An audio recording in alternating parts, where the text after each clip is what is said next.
Hello and good evening, everybody. Today I'm speaking to Mthunzi Luthuli. He's a electrical engineer, and he's got he's actually got quite an astonishing CV, and he's a managing director of his own company, and he's worked with Eskom, with Transnet, things of that sort. And I invited him to this channel so we can talk about a topic that I believe we need to take pay a lot of attention to, which is the growing power of the Minister of Electricity and all the strings attached. We'll get into that during the course of the conversation. But Mthunzi, welcome to this channel. Welcome, Hugo, and welcome to everybody else. All right. So let's start. You, in another interview with, I think it was Newsweek Africa, you said that this is a concerning development. Can you maybe unpack that for us? What do you mean when you say the president or the Minister of Electricity is getting growing powers and things of that nature? Okay, but let's just take a few steps back. So, when you appoint a minister, the minister needs to have certain functions.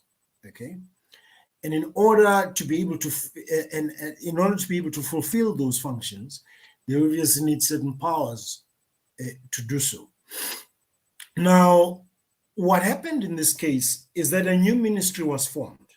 Okay, really in name, really, because there wasn't anything, So there was a new ministry of electricity.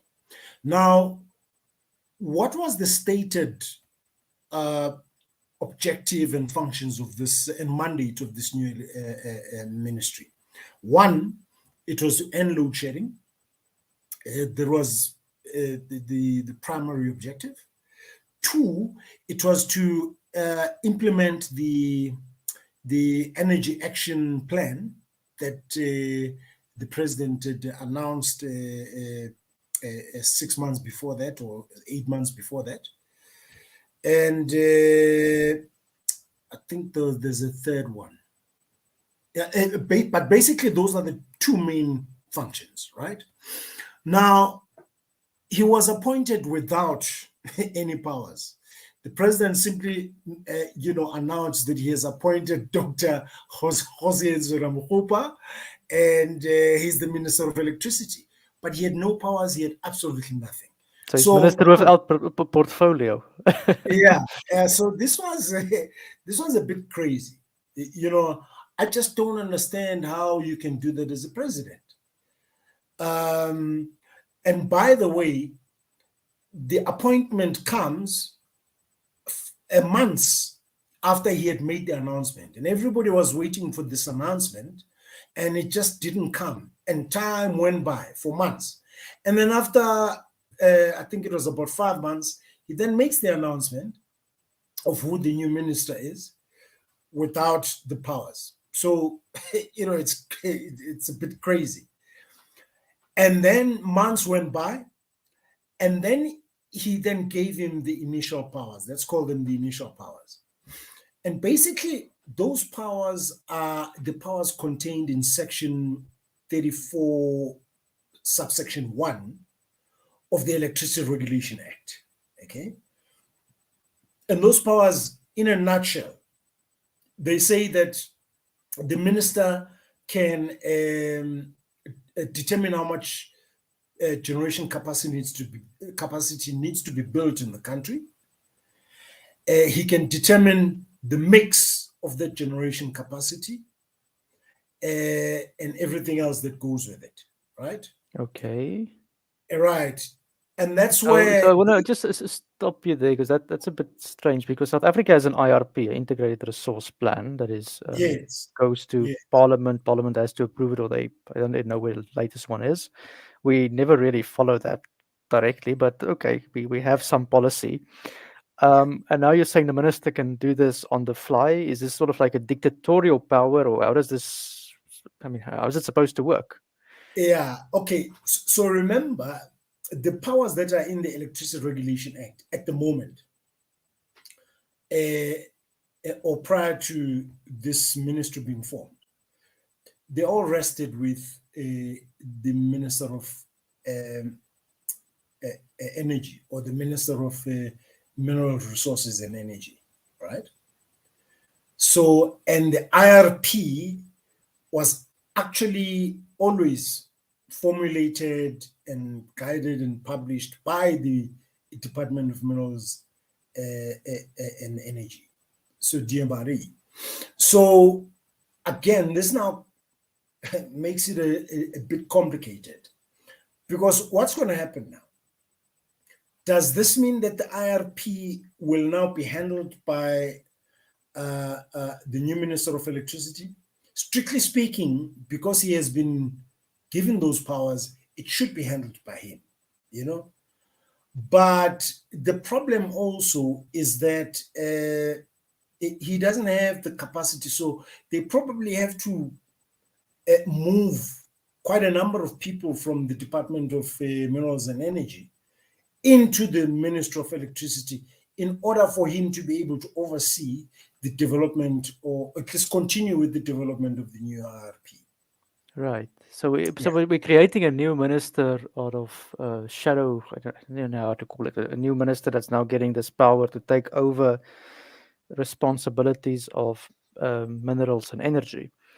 Yeah. But the question then would be, what happens to minerals and energy? And then the other one is, what about public enterprises? Pravin Gordhan's a little corner.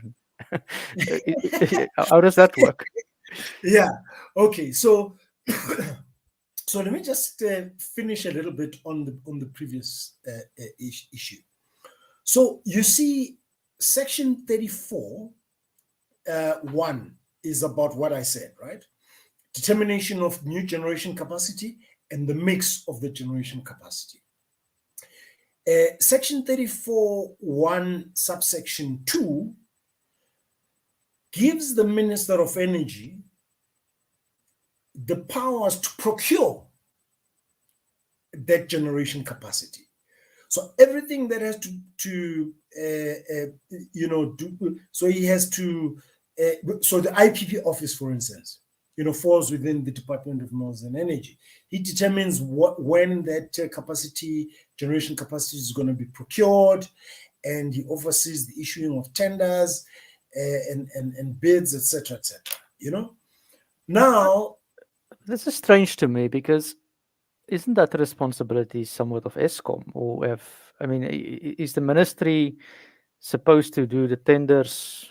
Okay, so that's his department, but is his department then becoming a competitor to ESCOM in a way if he's going to launch IPPs? You understand what I'm saying? He's turning into a business. This is not a ministry anymore.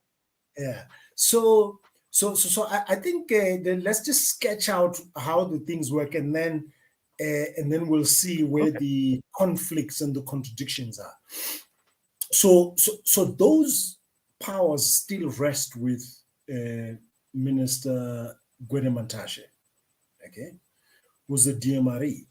So so the result of that is that the Minister of Electricity can simply say, we need X amount of solar PV, we need X amount of coal, nuclear, wind, etc. And that's all he can do, And if the Minister of Minerals and Energy happens not to agree with him, he can simply just not procure. Or only procure the bits that he agrees with. So he can advise the Minister of Energy. This is how I understand it at this stage. It's almost like that. So, given this perception that Minister Mantashe is anti-renewables, I think there was then, the people then started saying, look, you've got to move these powers as well to the Minister of Electricity. Right. So now, a year after has it been a year now that he's been in action, the Minister of New Electricity? I can't remember, but yeah, I think it's almost a year. Yeah. Now, new powers still need to be given to him. So what actually is happening here is that we are carving out certain sections of the Electricity Regulation Act and giving them to the new Minister of Electricity, and leaving some with the Minister of Minerals and Energy, which is a crazy thing to do. You want the act to stay intact, because a lot of the things in it are interlinked anyway. So you want it to stay intact. You can't be carving out things and dishing them out there and leaving certain things. You should be leaving it intact, and it should be the responsibility of one ministry to oversee the implementation of everything that is in that act. Right. Yeah. So this is the problem. So those are the problems between these two ministers. Now you have a third ministry, as you've mentioned, Department of Public Works. So there is a triad of ministers. So Public Works now is responsible for ESCOM. Yes. You know, in terms of it being a state-owned entity. So it is the shareholder ministry. Okay. So if you are at ESCOM and you are CEO of ESCOM or chairman of ESCOM, who do you report to exactly? Is it DMRE? Well, ESCOM doesn't have a CEO at the moment, so yeah. So it's ridiculous. I called it a mess, a dog's breakfast. To be honest, and for me, it just shows lack of leadership. ESCOM is a troubled entity as it is. It needs clarity. The last thing it needs is confusion. Yes. You know, it cannot serve three masters. It's just impossible. And serving three masters who may not, in some cases, agree as to what needs to be done, etc. So my view is that what needs to happen is that we need to shut down DPE, Department of Public Enterprises. That department should never have been started in the first place. Yeah. You know, and then and then we split DMRE into the Minister of Minerals and Minister of Energy, like we've had before. Yeah. Okay. I think prior to Ramaphosa taking over, he collapsed those two into one in this attempt to reduce the number of ministers. But I think that those two were the wrong ones to collapse together, because mining on its own is huge. Energy on its own is huge. So I think what should happen is that we should split those two ministries, or that one ministry into two ministries, so that you have one Ministry of Energy that deals with all energy matters, not just electricity. And then collapse. Then ESCOM will then have one a ministry to report to, which would be the Ministry of Energy. But let me ask you, because this is very strange. You say you have three ministries that needs to report to. Yeah. In terms of the law or the act as it currently stands, yeah. Let's assume there's a dispute and ESCOM gets a lawyer. What would that lawyer, in your view, rule at the moment? Which ministers should he listen to? Is they, or if are you saying, okay, maybe they have to what? Take... Well, I mean, let's say Pravin Gordhan says to ESCOM you need to break apart, which he wants to, and for argument's sake, the Energy says no, we're not going to do that. What does ESCOM do? And they want to dispute. I mean, ESCOM would say, okay, I don't agree. Can we please go to court? And the judge would say, the act. what would happen at this stage? Yeah, that's why I call it a mess. If one minister says no, we don't agree, so the first thing that you would need to determine is whether the matter at hand, okay, is a falls under which ministry in terms of the responsibilities of the different ministries. But if it's a matter that can be construed to straddle between two or all three ministries, then you have a problem.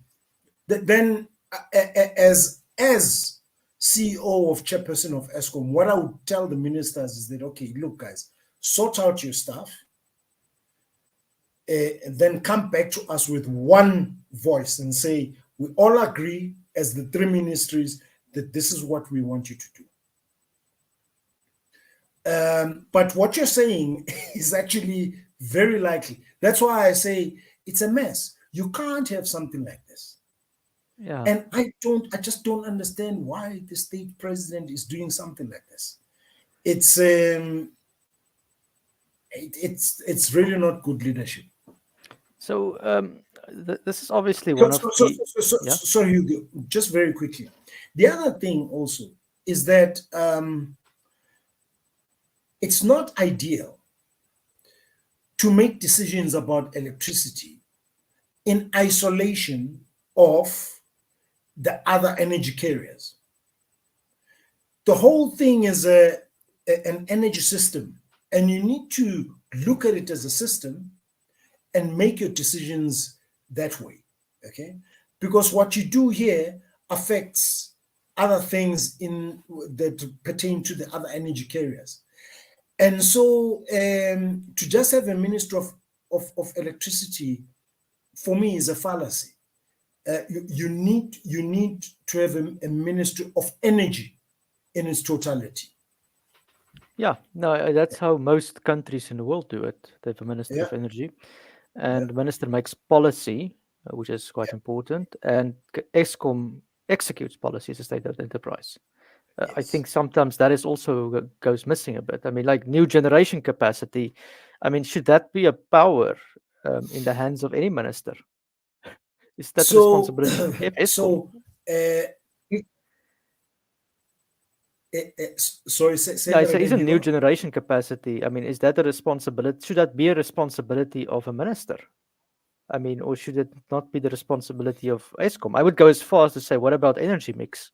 Yes, okay, government can have a policy, but optimizing energy mix, we know the IRPs never get truly respected even. I mean, should that even be falling into a ministry, according to you? Okay, so this is an interesting. Okay, so if you look at overall what the roles and responsibilities of ministries should be, whether it's in energy or transport or education, basically ministries are supposed to do a few things. They are supposed to propose new legislation and policies where those are required, recommend policy amendments where necessary, and regulations, promulgate regulations. They're also supposed to make sure that their departments and the agencies that fall under their departments are run effectively. Okay. Broadly, that's what ministers should do, and that's where it should end. You should not be telling an operating entity within the ministry what decisions to make in terms of what generation capacity or how much generation capacity is required and all of that. Those are decisions of the executive of the agency together with the board, strictly speaking. So what we've done, actually, we've taken the functions of an organization and we've put them in the ministry, which in my view is wrong. Nobody... Then we're surprised why we have load shedding. Yeah. Then we're surprised why we have load shedding. So that's wrong. But be that as it may, we do have this problem. It's an established fact, so to speak. Doesn't mean we can't change it, we can. But what then happens is that our ministers then go further. Now they've taken the powers and the decision making. If you run a business, Hugo, you are the one who will determine, how many trucks you need. Because you know your business, you know the industry, you know your competitors, you know what's going on. The decision on how many trucks to buy, the sizes of those trucks, all of that detail should be left to the people that run the business. You know what I'm saying? You can inform the shareholder, but that decision should be your decision. And how you should be structured. Whether your maintenance division will be, separate from the procurement division or whatever. What's happening now, Eskom is being even instructed in terms of how it should structure itself. With the whole separation of generation, transmission, distribution, etc., etc. I mean, just last week, was it last week or the week before, I had the new Minister of Electricity, saying that Eskom should pay bonuses to the people that work at the power stations to incentivize them. I mean, so he's not minister, he's no CEO. Yeah, that's crazy. That's a decision of the CEO and his executive. Yes. So now you have a minister who is making utterances that a CEO should be making. It's crazy. Yeah, and this is very strange to me. So, I mean, the board of Eskom, surely they must protest in this. Like, I mean, if I was a board member, you would raise your voice, or if you're part of the executive, you would say, but Minister, this is not your room. You shouldn't be involved in here. Okay. Yeah. Why isn't that happening? Do we have any idea? Hey, these board positions, first they're appointed by the minister and cabinet, and they get paid quite a substantial amount of money. So, and they contribute towards writing something on your CV that you're a board of Eskom or you're at the board of Eskom. So I think people keep quiet because they're simply just trying to protect their own interests, which is a shame, because they should be acting in the interests of the organization, which is Eskom in this case, as board members. Okay, but let's say tomorrow the board has to be replaced. Which minister would currently be able to appoint a right board? Okay. I mean, you said there's 3 ministers. I mean, theoretically, it should still be Minister Matashi, if I understand correctly. No, it's Minister Pravin Gordhan. Because he is the shareholder minister. Okay, so it's the shareholders appoint. Okay, so that makes some sense. Okay, not I think it should be that way, but there's at least some. Yes, yeah. But you see, if you look at it holistically, when you appoint the board, it shouldn't be just about I'm appointing the board of Eskom, and it can be anybody that has legal skills and directorship capabilities and that type of stuff.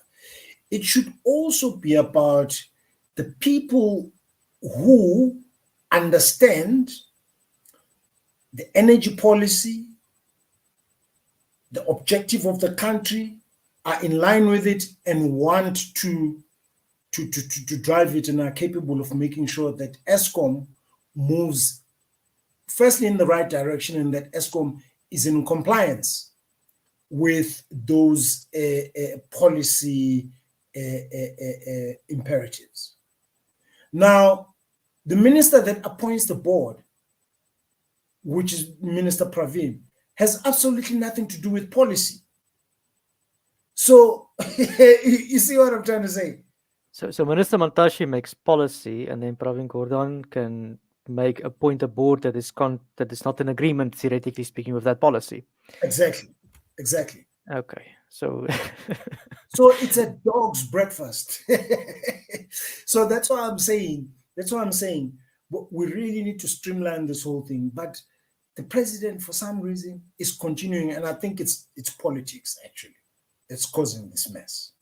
Yeah, I think the president is trying to please too many people. I don't know what he's doing. He doesn't seem to be able to make a decision.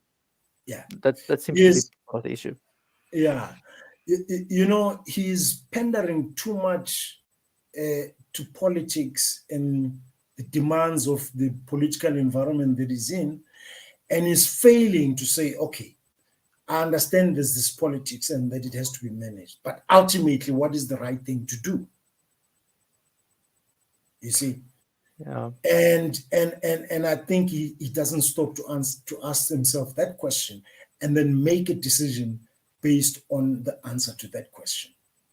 Okay, so if you had your way, you would say everything goes back to a minister of energy like we used to have, and that's it. There's one minister and one, there's one delineation, and then he appoints the board, and he should stay out of Eskom unless, he feels he can fire the board maybe, or things of that sort. I suppose that's his Yeah, right. yeah. So I would collapse DPE.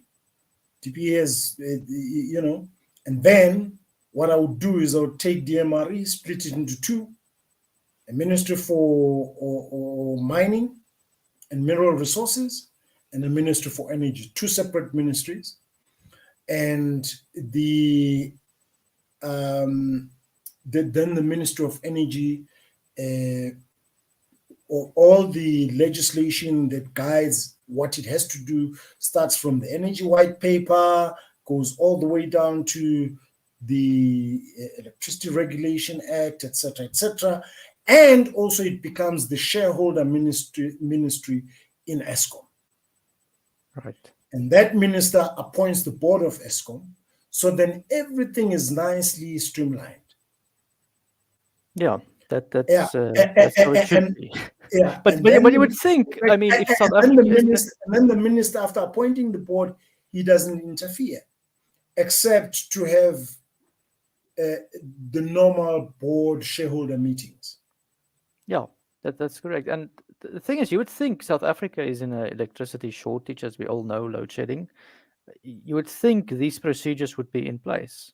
I'm actually astonished when I heard your interview and you said, "Well, it seems that this triangle is there. This thing doesn't exist yet."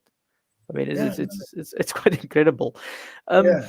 Now, I will ask you this question then. What impact does this have on the ability of Eskom to solve load shedding? I mean, like practically. I mean, we obviously not talked about delineation of property, but Eskom needs power. We all know that. Have they proposed anything? Have they been blocked? I mean, is there like an example of how this conflict came into being yet? I think that this conflict, I think its biggest impact is causing uncertainty within Eskom.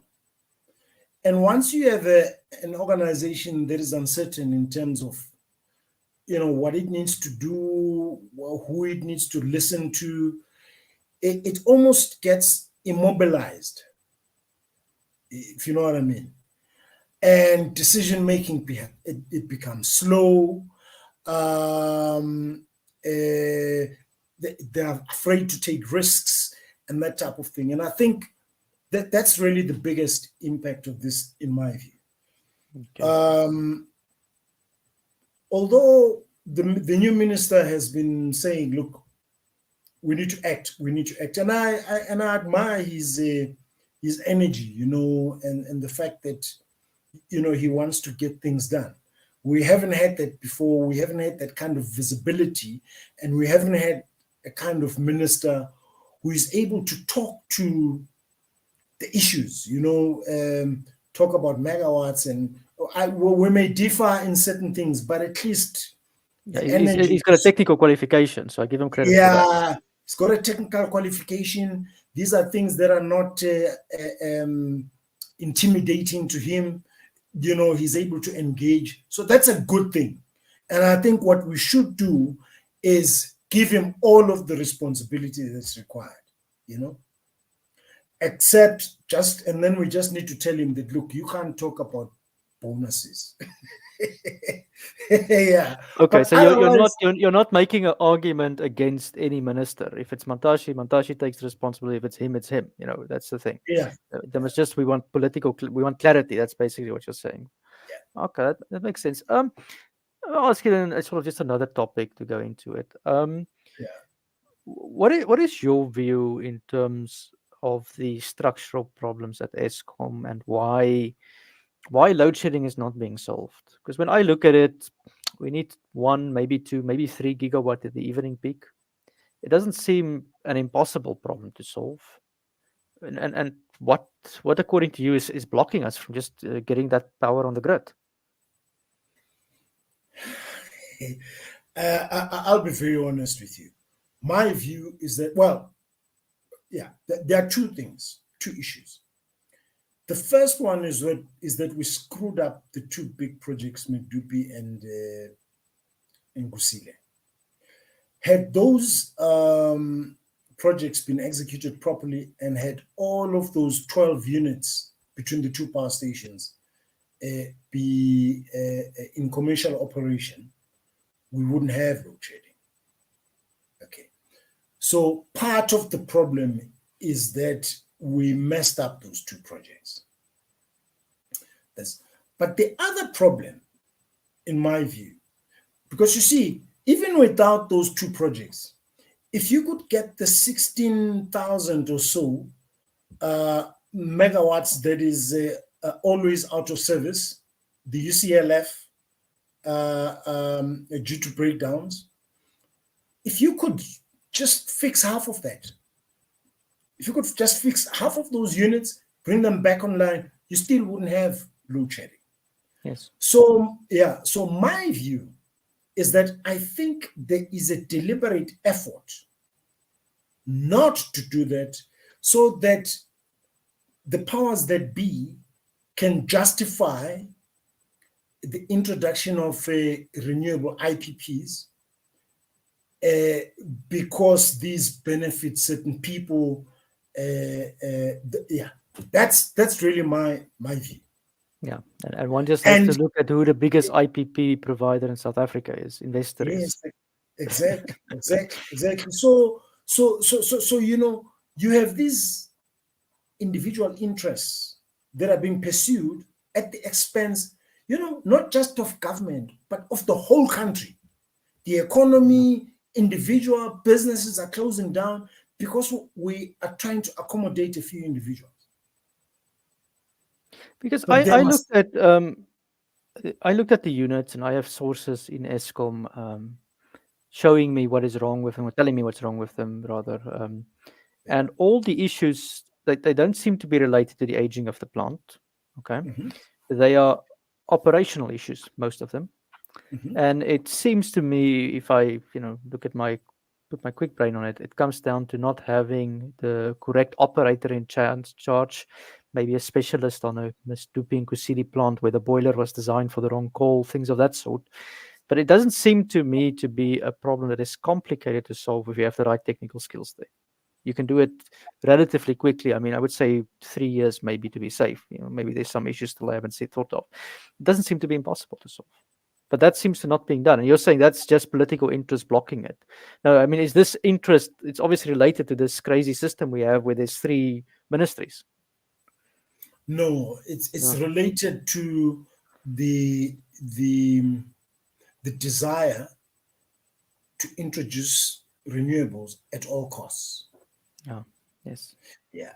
You see, if ESCOM was functioning properly, then there was no load shedding, there was sufficient electricity, there wouldn't really be much of a case for IPPs, would there? There wouldn't be. So you have to. So what they do is they try and create a crisis, so that you can then say, look, there's shortage of electricity, and ESCOM is unable to fix things. Therefore, let's get new people in. We can't afford to wait for ESCOM and mess around. Let's get private people who will sort this problem out. That's really what's happening. Okay, no, that makes sense. And it's sad, and it's sad. Okay, but how do we then, as the public, who we as engineers who are concerned about the situation, how do we push back against this and tell them this is wrong? Like what does one have to do? I mean, we have to wait for an election. Is there a minister we can call?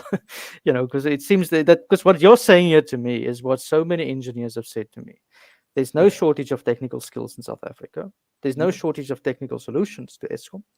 yeah. Okay, there's no shortage of managerial solutions, whatever solution, money. There's no shortage of money, even, Mm, surprisingly. This is just a mm, question of the will to implement the yeah. the corrective action that ESCOM needs, and people will be surprised it can be done in a relatively quickly period of time. Mm, mm. We don't need, Hugo, you said we need about plus minus 2 gigawatts of additional power, and we should be able to almost end load shedding. Okay. Let's call it maybe 4 gigawatts or five. Yeah, Okay. Now you've got uh, uh, 3 or 4 units at Gusile that are still not in commercial operation. Yeah, each one of those. Okay, I don't want to get into the details, or we can if you want, into the details of whether they are 800 megawatts or 720 because yeah, the boilers were undersized, But let's just, for simplicity's sake, for now, call it 800 megawatts. If you brought those online, and the one unit at Medupi that is still not in commercial operation, already you've got over 3 gigawatts of power. In fact, you'd with the fourth one, yeah, you get almost 4 gigawatts of power onto the grid. Right now, we're on stage 3, so you would eliminate the current load shedding, just like that, just like that. And then if you brought in some of the units that are continuously on UCLF under maintenance, you put some money aside, you put sufficient time on the side, I don't know, 6 months or whatever time you require, refurbish those units, properly. Even if you just take half of them, refurbish them properly over a period of 2-3 years, we wouldn't have load shedding. In fact, we would even have spare capacity. It wouldn't be enough. It wouldn't be enough, but we would have spare capacity. yeah. And and Yeah, and, and my view is without needing IPPs. yeah, my view on ESCOM is this. Okay, I would say ESCOM should have the power to build new generation capacity. I agree with that. The minister should not. But if I was in charge, I don't think you would need to build anything new. You would just fix what is broken at the moment. Maybe emergency gas or things like that. Okay, I can understand it. No Yeah, IPPs. Okay, all this transmission line story. I mean, this transmission line distance is 40% of the Earth's circumference. I mean, it's how long is ridiculous. that going to take? Right? It's ridiculous. This now for IPPs. Okay, so it's obvious what the policy is, what policies are being pursued by the interests. I would just fix the call. And then I would say, okay, now we have electricity, and maybe now we can look at decarbonization and whatever, pump storage here or nuclear or even wind and solar. I don't care. But first, get energy security for the country so people can have jobs and feed themselves. And then we move into all these other directions. Yeah, yeah, yeah. You see, even if IPPs have to be introduced, okay. Okay. Let me just take 2 steps back. Firstly, you are 100% right. Our focus should be to solve the problem that we have, not to start introducing new things and building power lines that we don't need and all of that. Okay. We've got generation capacity, we've got assets that are not being maximally utilized. Let's maximize their use, let's maintain them properly. The new power stations, let's make sure they operate like new power stations, and let's fix that. That would stabilize the whole electricity situation in the country. And you say, okay, now let's look into the future. Right, how do we decarbonize? What is the right way of decarbonization? At what rate? What technologies are appropriate for us, etc., etc., etc. not what is being done now. It's just haphazard. It's crazy. It's yeah. I'm afraid we are doing more bad than good, to be Yeah, honest. and the sad part is we're hurting the ordinary people because of these ambitions and things. Yeah. Now let me go back to the question that you asked. What do we do as Mm. engineers? Do we wait for the next election, or is there something else that we should do? You know, my view, Hugh, is that we should go to court and stop the government from doing this. Especially with these, what do they call it, the just energy transition investment plan and all of those things. It's nonsense. You know, firstly, this thing should not be a priority in our country given the challenges that we have. You know, I think we may have shared some information on this. We contribute 1.1 or 1.15% to global emissions. So even if we eliminate, even if we close down all our coal-fired power stations tomorrow, we wouldn't move the needle. Yes, In terms of, I say we can fall into the ocean tomorrow. It makes no difference. yeah, it makes no difference. We wouldn't even move the needle in terms of greenhouse gas emissions. So why are we prioritizing this thing? Why are we putting the whole country? We are impoverishing our communities in the Mpumalanga region. We're creating chaos for a problem that we actually won't solve, even if we do everything that is expected of us. And by the way, we didn't cause the problem either. It was caused by the industrialized West and Europe and China and all of that. But why do we take these problems and make them our own and then cripple our economy to eliminate emissions that won't help anyway? In other words, the elimination of those emissions won't help anyway. It's just ridiculous. I think, and then what do we do? We introduce these IPPs. We force Eskom to sign contracts at 3 Rand or 350. The first three, I think they were all above 350, 3 Rand per kilowatt hour. Okay. And then Eskom has to sell that electricity at 1 Rand 20. In fact, when we first signed them, the tariffs were even lower. They were How is that legal? How is that? How can you? I mean, what business person? Would you buy? I don't know. If you're selling watches, would you buy a watch from me? For 1,000 Rand and then sell it for 300 Rand. It's crazy. And this is what Eskom is doing. And but Eskom is being forced to do this. You see? But how are they being forced? Is this government policy? Is it ministers telling them? Like, what is the? So the procurement.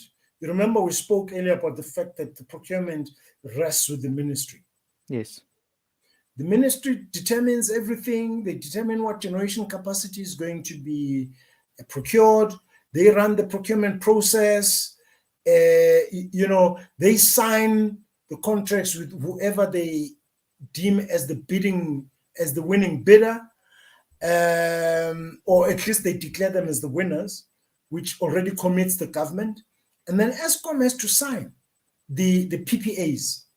So the guys get granted and they get the licenses, okay? And then Eskom has to sign the power purchase agreement with these guys. Eskom doesn't get involved in the approval processes, in saying, no, that price is too high or whatever. No, they don't get involved. So Eskom does not do PPAs at all. It's the ministry. The power purchase agreement. Yeah, exactly. They get then presented to Eskom, and then Eskom scrutinizes. I remember the last set of PPAs. It took some time to sign them because Eskom management had problems with those PPAs. And eventually they were forced to sign them. So what is happening here is criminal. You are having a state-owned entity that is being forced to support private businesses, both in terms of those PPAs, being in favor of the IPP companies and financially crippling Eskom. That's the first point. The second one, now Eskom has to build and they have to raise debt to build the transmission lines. Those, in order for them to be able to connect to the grid, those transmission lines and the costs of those transmission lines should be part of the project cost. Yes. I mean, Yeah. first of all, I don't think a minister should have that power at all. That power should rest with Eskom to begin with. Yes, because the ministers are now making engineering decisions which can be catastrophic, as both of you know, because they're not technical people. Yeah, it's technical and business decisions, that are being made at a ministerial level. Why is that? So what I'm trying to say is that as engineers, and not just as engineers, as the general public, we should be saying this is criminal. Eskom buys power for 3 rand and sells it for 1 rand. That's ridiculous. And ultimately, by the way, it's us as the public who will have to pay, because Eskom is going to say, look, I have a shortfall, NERSA, please raise the tariffs. And ultimately the public pays. So this is criminal. We're spending billions and billions of rands supporting private companies using state money. If IPPs have a business case, if renewable IPPs have a business case, they should be able to stand on their own. Yes, they should not be subsidized by the taxpayer. So you're basically saying so the taxpayer is indirectly subsidizing them through Eskom's debt. Yeah. Okay. Now the next question is, what about NERSA? What is NERSA's role in all of this? So NERSA, incidentally, I've had discussions with NERSA about this, because I said, you are the regulator. You can see that certain generation technologies are expensive for the country. Okay? Why? You can refuse to grant a license if you believe that this is not in the interest of the public and it's going to raise electricity prices to unaffordable levels. I just want to clarify here in terms of regulation for NERSA. What can and can they not regulate? Can't they regulate this? I mean, correct me if I'm wrong. Isn't their power to say this is a bad business? This business practice of the minister adding capacity is not right. I mean, are they allowed to say that as well? In a nutshell, they told me that they're not allowed to do that. So in other words, for instance, with the sole procurement process, they come at the tail end of the thing. The ministry has determined everything. They've run the procurement process. They have shortlisted. They have awarded, etc. And they then get presented with those entities that must be awarded with licenses. And NERSA can't say no. Effectively, that's what it is. They can't say no. So, so NERSA they cannot rule on that tariff at even the cost that Eskom buys it from, the price of Eskom, but they can only rule on Eskom's final tariff, and then that's, I suppose, where the debate comes in, because NERSA doesn't want to, increase it too much, because then the consumer would be hurt, which is us, but Eskom is in the impossible position where it has to absorb the debt. Yeah, so that explodes. Yeah, this is such a. I mean, who thought of the system? It's crazy. It's ridiculous. You see, and this is because of the politics and sectorial interests and individual interests and business interests in this whole thing. That's why the policies and the structure and everything is so messed up. These things can be streamlined. It's quite easy. It's not rocket science. Yeah, my view is this. If there is a power purchase agreement, I'm not against that. It should be approved by Eskom's executive. Okay? It Yeah, should be done through Eskom. So yeah, my view is all of that contracts must be handed over to Eskom. yeah, Okay. And then yeah, Eskom should, on that basis, say, I don't know what's going to happen. I mean, how you take that power away legally, because there might be some issue there. But ideally, Eskom should take over the contracts. And if that contract costs too much money, they're going to have to tell the guys, look, you have to negotiate down your price. Otherwise, we're not going to buy from you anymore. yeah, yeah. Hugo, if you and I have to sign a contract, we both have to negotiate that contract as parties to the contract. But in this case, Eskom doesn't get involved in the process. They are simply told at the end that they must sign. It's ridiculous. This is not legal. And you don't have a choice. If you don't want to sign the contract, there's a problem. You know, you can't refuse. I mean, what? It's crazy. But wait, under what law are you forced to sign something like that? I mean, this is just, it doesn't sound even legal to me. Like it's, you know, I'm not a legal expert, but on the law, you're supposed to be able to say no for a contract. I mean, there's some right for that. Yeah, that's why I said. If the public was to go to court on these issues, the public would win. Precisely because of some of these things that you're raising. A party to a contract, firstly, is supposed to know everything about the contract. They're supposed to agree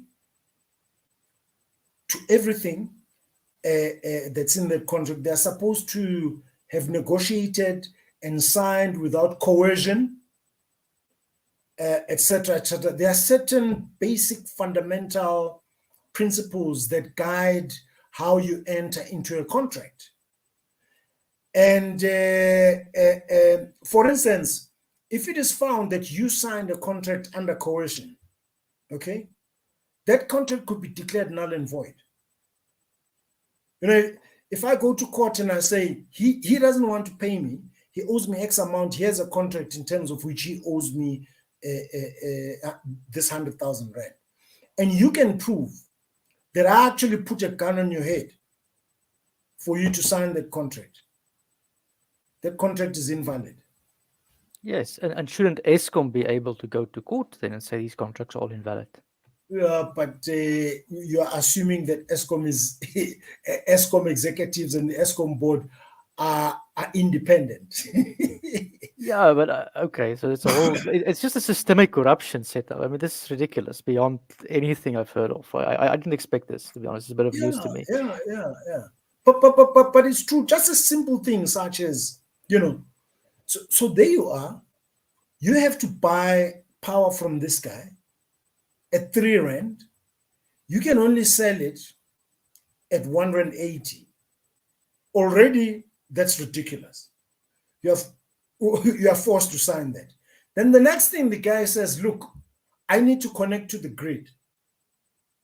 Now you are the one now running around trying to find 210 or 250 or however many billions of rands to then help connect the guy at your own cost. When you're already going to lose, you are going out of your way to get debt, to connect this guy, to buy electricity from him at a loss. Where is sense in that? Yeah, I want to know who the guy was who came up with this idea. It is criminal. It is criminal. Yeah, this cannot be possibly legal. Okay, so if the public were to challenge this in court, I mean, this would surely, surely this whole scheme must collapse. I mean, the way to fix this, I mean, I'm not entirely sure how, because the infrastructure is now there, is basically to render these contracts invalid in court, and then to say, okay, we're going to transfer those assets to Eskom and let them run it. And if those IPPs make sense, it makes sense. Or it's privatized them, whatever you want to do. I mean, this can't go on. And turn it into a PPA for Eskom, maybe. Okay, that's quite interesting. Okay, so these are like the systemic issues that I think people need to really be aware of is that Eskom is operating under a very strange framework, Yeah. where it's, there's a gun being held against its head to buy power. It has Yeah. three bosses, and it doesn't know. It's got an executive that or board that seems to just go along with it, and it's a regulator whose hands are tied off, which is even more strange. The regulator doesn't regulate. Is there anything else Sorry, say that to again. this? Say that again, Hugo. No, I say, is there anything else to this crazy story? Oh, look, I think that's about it, really.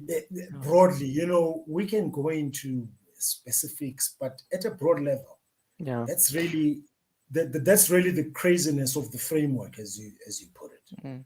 Well, I think we're gonna end there, and as I said, I would like people to become aware of this and to do what you can to stop it. I mean, I wish I had the money to take them to court, but we should try and do what we can. And I'd like to thank you very much, Mthunzi, for this conversation. And we should do this again in the future sometime to understand these problems. No problem, Hugo. All right, thank you, Thanks, everyone. and good evening. Good evening.